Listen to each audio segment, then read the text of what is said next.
Mega power star Ram Charan ఇప్పుడు pan India సినిమాలపై serious గా focus చేశాడు. గత కొన్ని రోజులుగా రామ్ చరణ్ కి గేమ్ చేంజర్ సినిమా పైన ఎక్కువ ఇంట్రెస్ట్ పెట్టడంతో తర్వాత సినిమాలపై పెద్దగా పట్టించుకోనట్లు కనిపించాడు. Present game changer cinema promotions లో బిజీగా ఉన్న రామ్ చరణ్ ఇదే సమయంలో బుచ్చిబాబు సినిమాపై కూడా ఎక్కువగానే ఫోకస్ పెట్టాడు. అలాగే ఈ సినిమాకును వీలైనంత త్వరగా కంప్లీట్ చేసి సుకుమార్ సినిమా షూటింగ్ లో జాయిన్ అవ్వాలని ఈ గ్లోబల్ స్టార్ ప్లాన్ లో ఉన్నట్లు తెలుస్తోంది.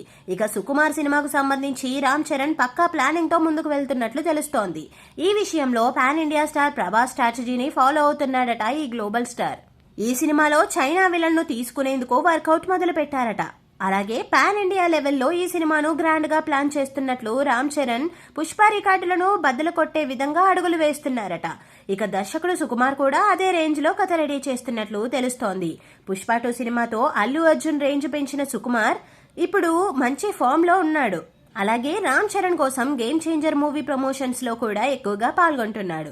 ఇదే క్రమంలో రామ్ చరణ్ తో చేయబోయే సినిమా కథ విషయంలో కూడా ఊహించని ప్లానింగ్ తో ముందుకు వెళ్తున్నాడు సుకుమార్.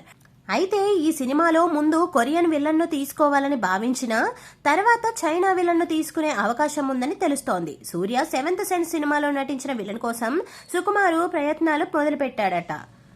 మొదట బాలీవుడ్ స్టార్ అమీర్ ఖాన్ తో చర్చలు జరిపినట్టు కూడా తెలుస్తోంది. ఈసారి ఎలా అయినా ఈ పాన్ ఇండియా బాక్స్ ఆఫీస్ ను షేక్ చేయాలని పట్టుదలతో రామ్ చరణ్ ఉన్నాడు.